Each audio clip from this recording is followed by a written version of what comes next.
M Kumar mathematics classes.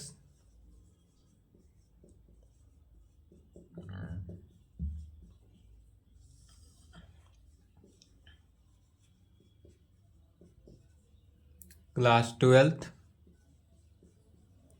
Lecture 11।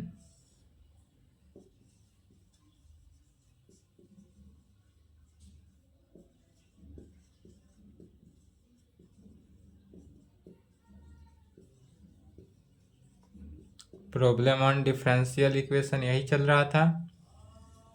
NCERT book से exercise 9.6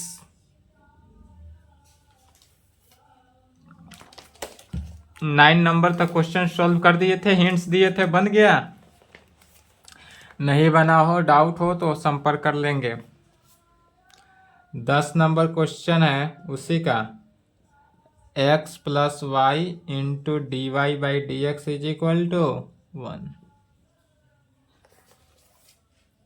चलिए इसका सॉल्यूशन देखते हैं।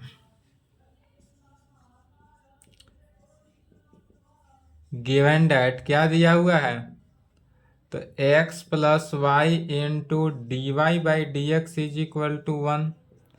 हम क्या जानते हैं, तो अभी तक जितने भी क्वेश्चन बताए थे सभी में बताए थे कि सभी को क्या करना है, पहले यूनिटी लाना है। dx किसको यूनिटी लाना है, तो dx बाई डी वाई के कोफिशियंट को यूनिटी लाना है। तो यहाँ पर dx D Y by D x का कोफिशियंट x प्लस वाई है, तो इस x प्लस वाई को क्या करेंगे, यूनिटी लाएंगे। तो डिवाइडिंग बाई, यूनिटी लाने के लिए क्या करेंगे, तो dividing by x plus Y in both side. अगर हम x प्लस वाई से दोनों तरफ भाग दे दे तो देखेंगे left hand side D Y by D X बचा, but right hand side 1 divided by X plus Y बचेगा। यहीं पे आप लोग फंसे होइएगा कि यहाँ पर क्या आ गया, 1 by X plus Y, right hand side y आ गया, तो यह तो फॉर्म में नहीं आया। तो जब फॉर्म में नहीं आया तो इसको फॉर्म में लाने के लिए क्या करना है, तो कुछ नहीं करना है, taking reciprocal in both side.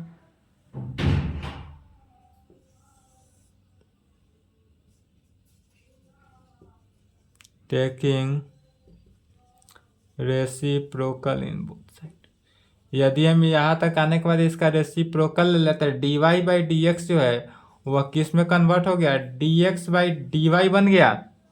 D Y by D X जो था वह D x by D Y हो गया, तो D x by D Y is equal to X plus Y.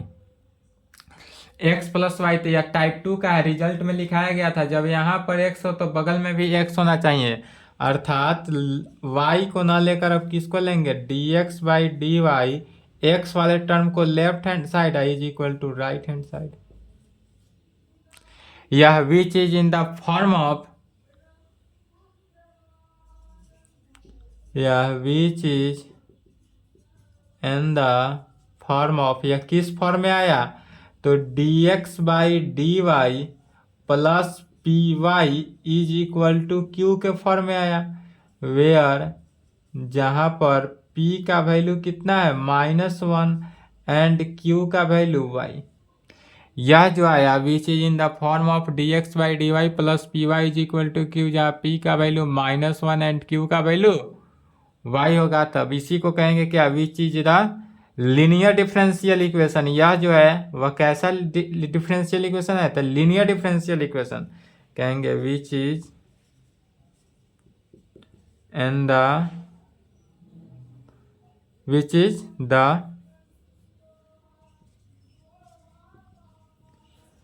Linear differential, which is the linear differential equation. यह जो है हमारा लीनियर डिफरेंशियल इक्वेशन है। इसलिए जब लीनियर डिफरेंशियल इक्वेशन है तो इसलिए कहेंगे इसका it's integrating factor I F निकालते हैं। आई एफ कैसे निकालते हैं, तो ई का power integration of P d x निकालते थे अब तक जितने क्वेश्चन में था। पी डी एक्स ध्यान यही रखना है, पी डी एक्स किस फॉर्म में लाते थे, तो जब d Y by D x plus p x is equal, p y नहीं p x, p Y is equal to Q के फॉर्म में रहता था, तब हम ई का पावर पी डी एक्स लेते थे, लेकिन जब d x by D Y plus p x is equal to Q के फॉर्म में है, तब इसमें क्या करना है, पी डी वाई, इसको वाई के रेस्पेक्ट में इंटीग्रेट करना है। तो ई के power integration of p, p का वैल्यू कितना है, तो -1 डी वाई, -1 कॉन्स्टेंट बनकर बाहर, डी वाई का वाई, तो ई का पावर कितना हो गया, -वाई। अब जब ई का पावर -वाई हो जाए, ठीक है, क्या हुआ, ई का पावर -वाई, इंटीग्रेटिंग फैक्टर निकल गया, तब कहेंगे, इसलिए वी नो डैट, चूंकि हम जानते हैं फॉर्मूला, जब d x by D Y plus p x is equal to q हो, तब उसमें लीनियर डिफरेंशियल इक्वेशन को सॉल्व करने का फॉर्मूला क्या जानते हैं, जब d Y by D x plus P Y is equal to q था, तो उसके लिए था y into I F is equal to integration of q into I F into d x plus c. लेकिन यहाँ पर तो डी वाई की जगह पर d x by D Y plus p x है, तो इसके लिए हो गया x into I F is equal to integration of q into I F into D Y plus c. अब हो गया हमारा ये फॉर्मूला चेंज हो गया, तो कहेंगे, लिख लिए हैं, यहां तक लिख ले पूरा।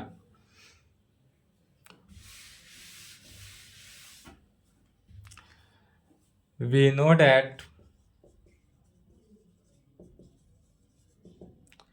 x into I F is equal to integration of q into I F into D Y plus c.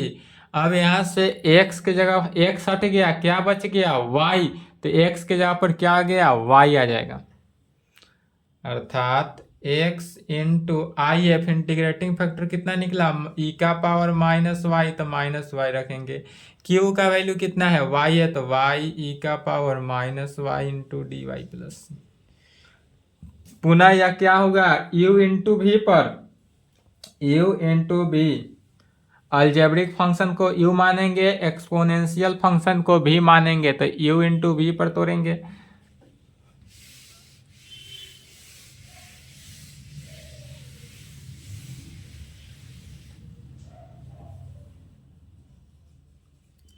x e का power -y is equal to y, u को छोड़े e का पावर -y का इंटीग्रेशन माइनस y का differentiation y के respect में, integration e का power -y का इंटीग्रेशन y के रेस्पेक्ट में, जो वैल्यू आएगा उसका इंटीग्रेशन पुनः y के रेस्पेक्ट में, अब प्लस c, आर्बिट्ररी कांस्टेंट को ऐड करना है।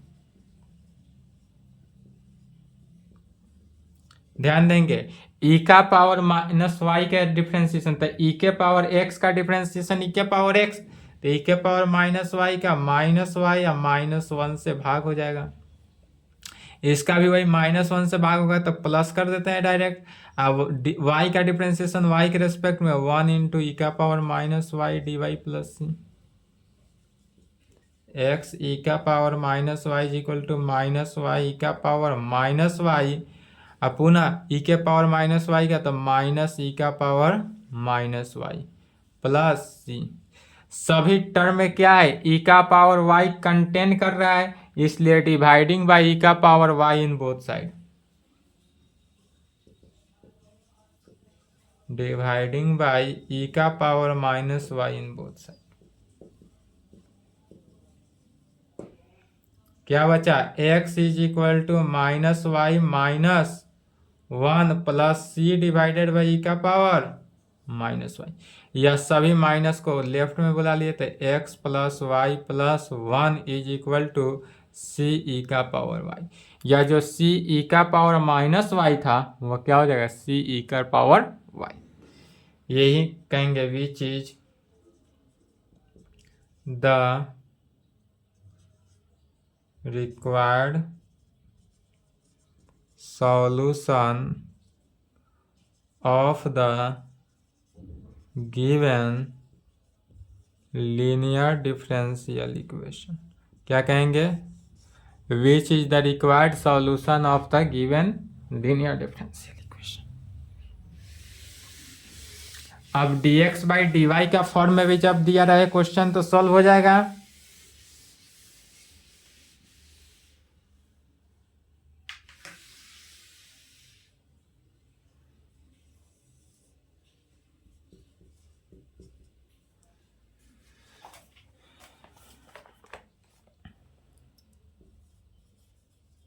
y dx plus x minus y square dy is equal to 0।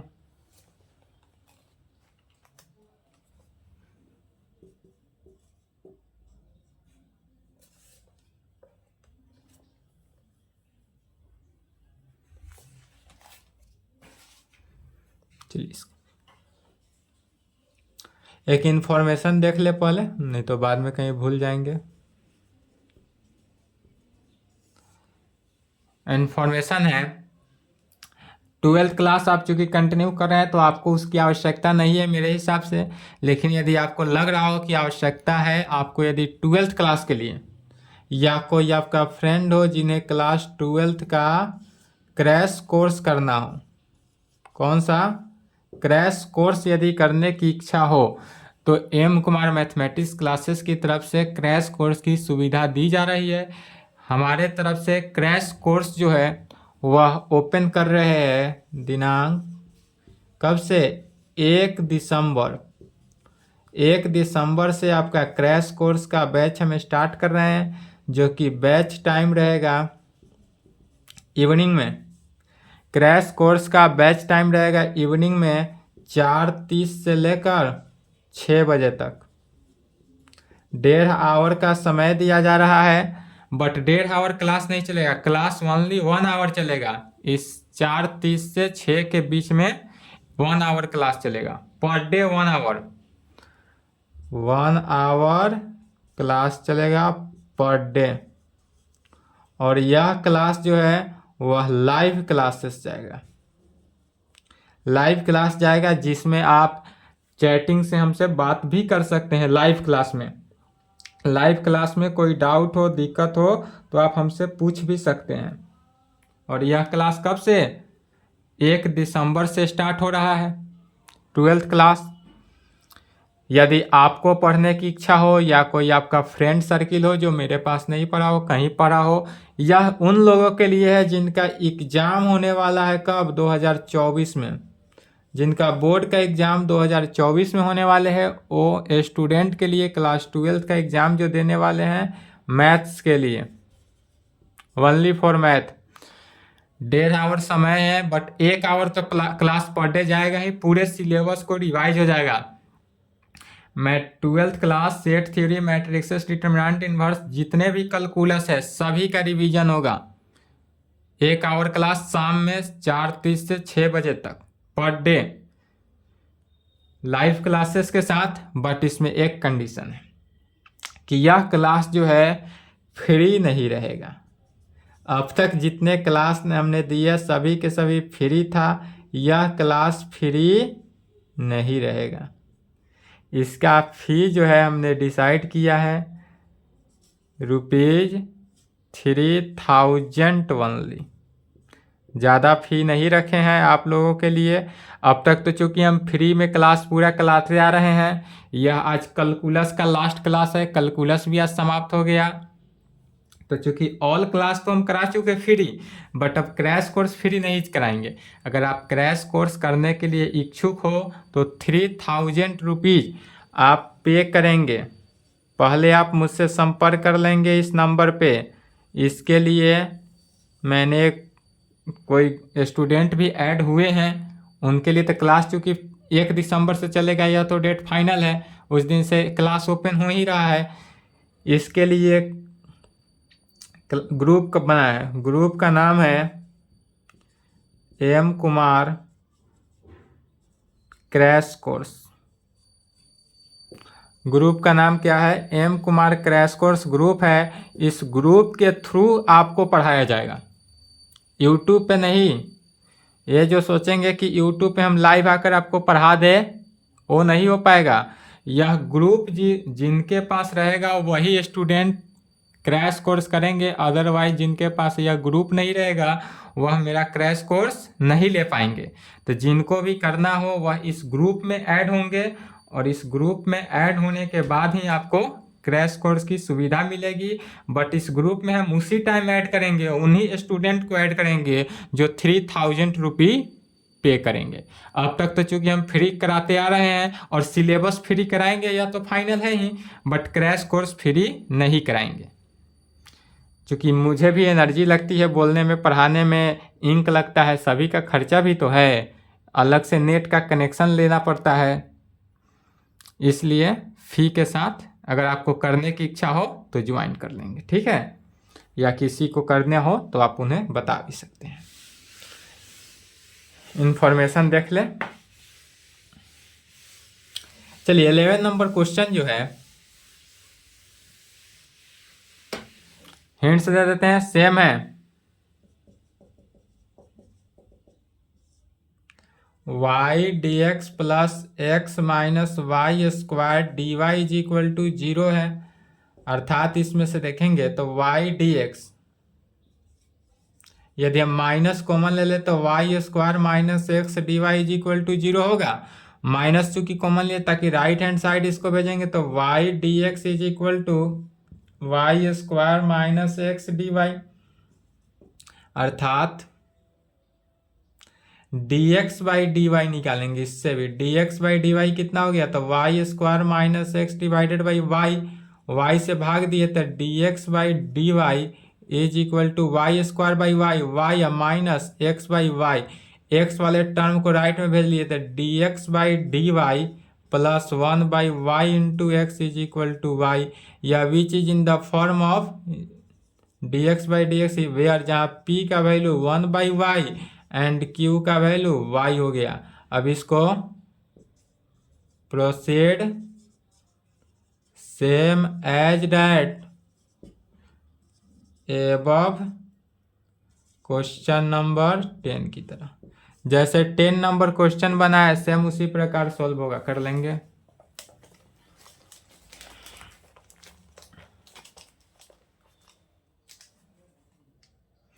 Twelve number question बन जाएगा। इसमें भी टेकिंग रेसिप्रोकल ले लेना है dx बाई डी वाई के लिए। या हिंट्स जो है 11 नंबर के लिए भी था, साथ साथ 12th number question number 12 same इसी प्रकार है, सेम एज।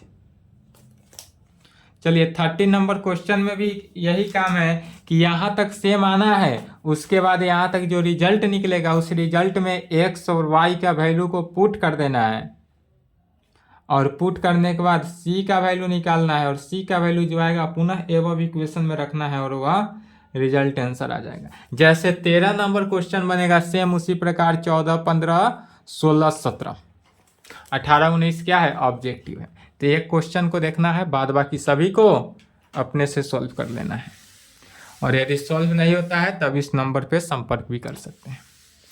और यदि यह इन्फॉर्मेशन में कोई डाउट हो, दिक्कत हो तो भी संपर्क कर सकते हैं। और क्रैश कोर्स करने की इच्छा हो आपको या किसी और को, आप भी अगर पढ़ते हैं क्रैश कोर्स करने की इच्छा है तो इसमें बाबू फी लगेगा, विथआउट फी अब नहीं चलेगा। फी पे करेंगे तो ही हम पढ़ा पाएंगे, नहीं तो नहीं पढ़ा पाएंगे। D Y by D x plus twice y tan x is equal to sine x, y is equal to 0 होगा वेन जब x is equal to pi by 3। क्योंकि हम इसमें लाइव क्लास करा रहे हैं क्रैश कोर्स में, तो लाइव क्लास आने का मीनिंग है कि उस टाइम में हम लाइव पढ़े रहेंगे इवनिंग में, इसलिए फीस लगेगा।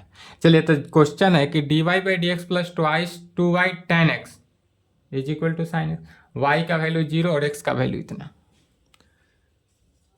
सॉल्यूशन गिवन डेट क्या दिया हुआ है, तो d Y by D x plus twice y tan x d x, tan x is equal to sine x दिया हुआ है। D Y by D x plus 2 tan x into y is equal to sine x दिया हुआ है, which is in the form of, या किस form में दिया हुआ है, तो dy by D x plus P Y is equal to Q के फॉर्म में। तो जब dy by D x plus P Y is equal to Q के फॉर्म में दिया है, वेयर जहाँ p का वैल्यू कितना 2 tan x एंड q का वैल्यू sin x, p का वैल्यू 2 tan x और q का वैल्यू sin x दिया हुआ है, इसलिए इसका इट्स IF निकालना है। इंटीग्रेटिंग फैक्टर e के पावर p dx, जब p dy by D x plus P Y is equal to q हो तो e का पावर p dx निकालते हैं, और यही यदि dx by D Y plus p x is equal to q हो तब उस फॉर्म में क्या निकालते हैं, e के पावर p dy निकालते हैं। e के पावर इंटीग्रेशन ऑफ p के जगह पर क्या हो गया 2 tan x dx, e और 2 कांस्टेंट बनकर बाहर tan x का डिफरेंशिएशन क्या हो जाता है, सॉरी इंटीग्रेशन, tan x का integration log of sec x e का पावर log sec x का होल स्क्वायर हो जाएगा, e के पावर log से log कैंसिल, क्या हुआ sec स्क्वायर x। तो IF क्या निकला, sec स्क्वायर x निकल गया IF इंटीग्रेटिंग फैक्टर। जहां इंटीग्रेटिंग फैक्टर निकला उसके बाद क्या कहेंगे, we know that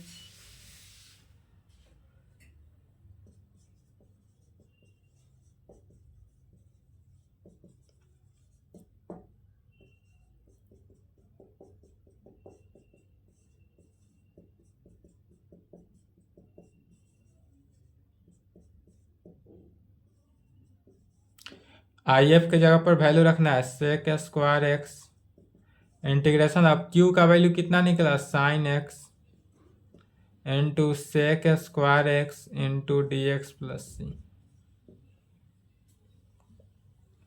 into d x plus c. अब इसका इंटीग्रेशन निकालना है, sec स्क्वायर x को लिख सकते हैं 1 बाई कॉस स्क्वायर x, अर्थात sign x by cos x into 1 by cos x लिख सकते हैं। कॉस स्क्वायर एक्स को क्या किए तो sine x by cos x into cos x, sine x by cos x क्या होता है tan x into 1 by cos x sec x d x. अब जरा बताएंगे tan x into sec x का इंटीग्रेशन क्या होता है, सेक एक्स होता है tan x into sec x का integration sec x plus c. अब यहाँ पर वैल्यू क्या है y sec square x is equal to sec x plus c. चूंकि y के साथ साथ सेक स्क्वायर x लगा हुआ है तो सेक स्क्वायर x को हटाने के लिए डिवाइड कर देंगे, dividing by sec square x in both side, या नहीं भी कर सकते हैं, सेक स्क्वायर x को डिवाइड करना रूल नहीं भी कर सकते हैं, सिंप्लीफाई आंसर के लिए यहाँ भी दे सकते हैं आंसर।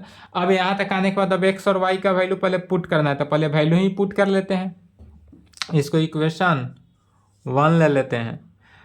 अब इसमें पुट करेंगे x इज इक्वल टू कितना दिया हुआ है π/3 and y is equal to 0, जो क्वेश्चन में दिया रहे वही वैल्यू, यहाँ तक तो सेम आना ही है, जैसे 1 to 12 आए हैं उसी प्रकार 13 to 18 आना ही है। और यहाँ आने के बाद 2 स्टेप आगे बढ़ जाता है, x का वैल्यू दिया हुआ रहेगा, y का वैल्यू दिया हुआ रहेगा, दोनों के दोनों वैल्यू को क्या करना है पुट करना है।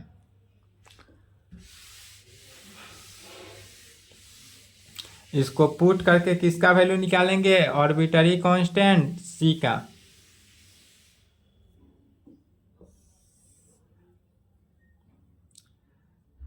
y का वैल्यू कितना है तो 0 इंटू सेक स्क्वायर x के जगह पर π/3 इज इक्वल टू सेक π/3, 0 से मल्टीप्लाई हो गया 0, सेक π/3 का मीनिंग क्या हुआ 60 डिग्री, तो सेक 60, कॉस 60 का वैल्यू कितना होता है 1/2, तो सेक 60 का 2 प्लस सी, इसलिए यहाँ से c का वैल्यू कितना निकला -2। we put this value in above equation first. अब इक्वेशन फर्स्ट में c के वैल्यू को पुट करेंगे, तो जब c के वैल्यू को पुट किए तो क्या हो जाएगा, y sec square x is equal to sec x minus 2। C के वैल्यू को क्या किए, पुट किए। अब इसी को सिंप्लीफाई कर देना है। y के सिंप्लीफाई करने के लिए क्या कर देंगे, dividing by sec square x in both side. Sec square x से अब डिवाइड कर देंगे, पहले भी कर सकते थे, बाद में भी कहे कोई फर्क नहीं पड़ेगा। तो y is equal to 1 cut गया तो 1 by sec x minus 2 by sec square x, इसलिए y is equal to 1 by sec क्या हो गया, cos x minus 2 cos square x, which is the required solution of the given linear differential equation, which is the required solution of the given linear differential equation। यहाँ तक लिखे और similarly इसी प्रकार सभी क्वेश्चन सॉल्व होगा।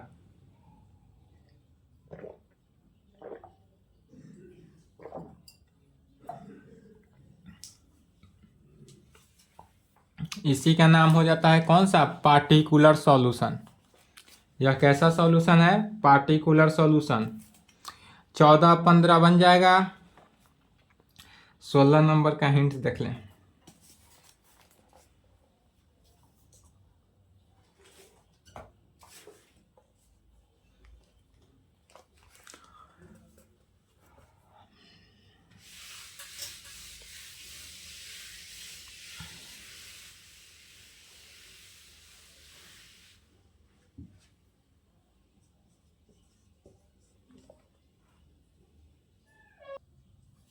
Sixteen number question है, find the equation of A curve passing through the origin. एक इक्वेशन का कर्व निकालना है, कर्व का इक्वेशन निकालना है, कर्व का इक्वेशन निकालना है जो पास कहाँ से करता है, ओरिजिन से पास कर रहा है। Given that the slope of the tangent to the curve, जो कि एक स्लोप का टेंजेंट का कर्व है at any point x y point पे is equal to the sum of the coordinate of the point. यह कोऑर्डिनेट ऑफ द पॉइंट के sum के क्या है, इक्वल है। चलिए इसका सॉल्यूशन सबसे पहले मान लेंगे, क्या मानेंगे, तो लेट माना कि कैपिटल एफ में मानेंगे, स्मॉल एफ में मानेंगे। माना कि function f x y be the curve passing through the origin, curve passing through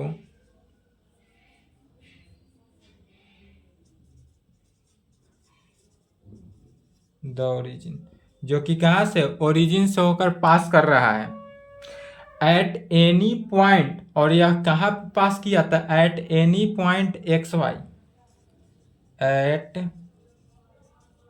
any point x Y.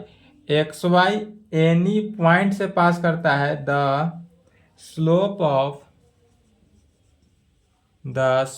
Of the curve will be dy by dx। क्या लिखे समझना है। लेट मान लिए कि function f x y be the curve passing through the origin, origin से pass करता है at any point x y, और एक्स वाई एनी पॉइंट से पास किया। The slope of the curve will be dy by dx के form में। तब कहेंगे according to the question, question के अकॉर्डिंग dy बाई dx जो है is equal to, dy by dx जो है किसके इक्वल टू कह रहा है, is equal to the sum of the coordinate of the two point. Point के कोऑर्डिनेट के पॉइंट के सम की इक्वल है। तो कोऑर्डिनेट का पॉइंट कितना है, एक्स वाई है, तो एक्स वाई का सम क्या हो गया, एक्स प्लस वाई। इसी को लिख सकते हैं dy by D x minus y is equal to x. Where which is in the form of dy by D x dy by D x plus P Y is equal to Q के form में, जहाँ p का value कितना हो गया -1 and q का value x बन जाएगा। चलिए यहाँ तक इसका बस सॉल्यूशन कर लेंगे।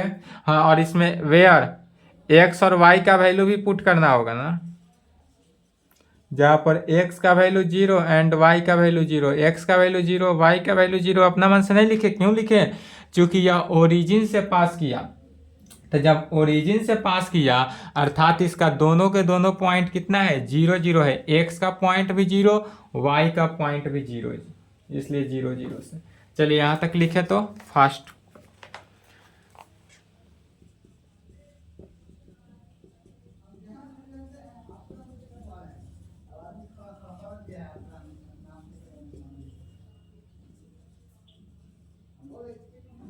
लंबा क्वेश्चन है, समझ ले, इसको भी लिखने की आवश्यकता नहीं है, टाइम वेस्ट होगा। क्वेश्चन नहीं है तो क्वेश्चन लिख ले, स्क्रीनशॉट ले लेंगे। कैमरा फोकस कर दे रहे हैं, धुंधला दिख रहा होगा। चलिए, फ्रेश दिखा? 17 18 19 सभी का स्क्रीनशॉट ले लें। चलिए 17 नंबर क्वेश्चन देखेंगे। कह रहा है find the equation of A curve passing through the point 0 2। एक इक्वेशन ऑफ कर्व दिया हुआ है, सेम 16 नंबर की तरह ही है, जिसमें पास करने का पॉइंट कितना दिया हुआ है 0 2 पॉइंट से पास कर रहा है। तो इसमें x का वैल्यू 0 हो गया, y का वैल्यू 2 हो गया। Given that the sum of the coordinate of any point on the curve exceeds the magnitude of the slope of the tangent to the curve at the point by 5, जो कि magnitude के 0.5 के कराए, अर्थात माने यह भी सम ऑफ सेम इक्वल है, सिर्फ dy बाई डी एक्स का जो मैग्नीट्यूड है इसमें 5 क्या है अधिक है, एक्सक्यूड माने क्या हुआ अधिक है, अर्थात 17 नंबर का सॉल्यूशन लिखेंगे।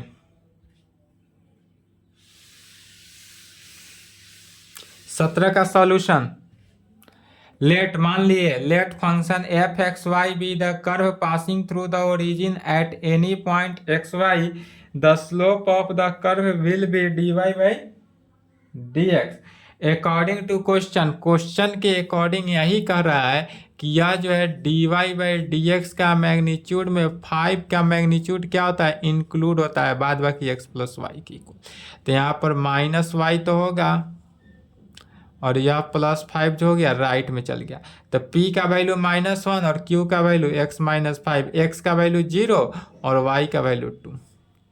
प्रोसीड सेम है, बन जाएगा। चलिए 17 का भी सॉल्यूशन लिख लें। 18 नंबर है the integrating factor of the differential equation इतना डिफरेंशियल इक्वेशन दिया हुआ है, इसका इंटीग्रेटिंग फैक्टर क्या होगा। तो डिफरेंशियल इक्वेशन हमारे पास दिया हुआ है किसका x into D Y by D x minus y is equal to twice x square. इसमें डिवाइड करेंगे किससे x से, तो जब x से डिवाइड किए तो d Y by D x -1 by x into y is equal to 2x। I F निकालना है तो I F is equal to क्या हो गया ई का पावर माइनस बाहर 1 बाई एक्स का इंटीग्रेशन ई का power minus log x e का power log of x inverse, log cancel, x inverse क्या हुआ 1 बाई एक्स। ऑप्शन में देख लेंगे ऑप्शन सी 18 का क्या हो गया ऑप्शन सी आंसर हो गया। चलिए एक और क्वेश्चन है 19 नंबर का रहा है the integrating factor of the differential equation. यहाँ पर भी डिफरेंशियल इक्वेशन दिया हुआ है, इसका इंटीग्रेटिंग फैक्टर निकालना है। सेम 18 की तरह सॉल्व कर लेंगे। तो चलिए आज के क्लास को यहीं पे संपन्न करते हैं। इसके आगे नेक्स्ट क्लास, इसके आगे मिसलेनियस है। मिसलेनियस आप खुद से स्वयं बनाएंगे, ठीक है। और मेरे तरफ से आज कैलकुलस का एंड हुआ। सिर्फ आज मेरे तरफ से डिफरेंशियल इक्वेशन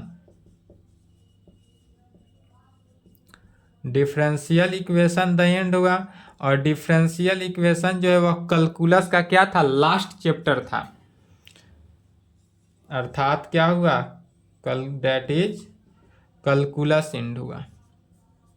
मेन कैलकुलस ही होता है और यह कैलकुलस एंड हुआ। कैलकुलस जैसे कि हम बताए थे, कैलकुलस में पहला क्या था, कंटिन्यूटी एंड डिफरेंशिएबिलिटी।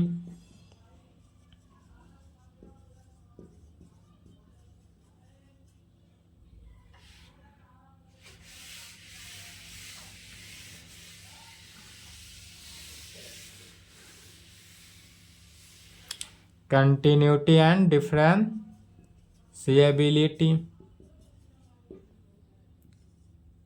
दूसरा में था क्या, डिफरेंशिएशन। तीसरा चैप्टर क्या दिए थे, application of derivative.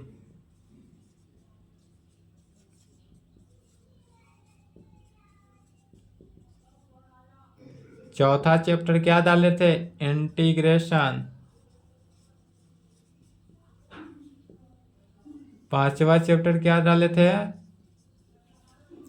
Application of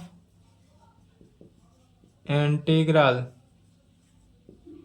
छठा चैप्टर क्या डाले थे, डिफरेंशियल इक्वेशन।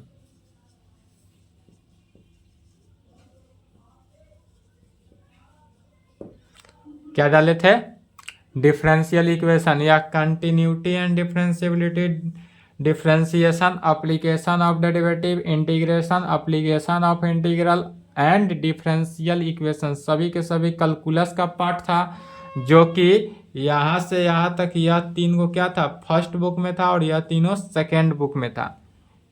समाप्त हो गया कैलकुलस, द एंड हुआ।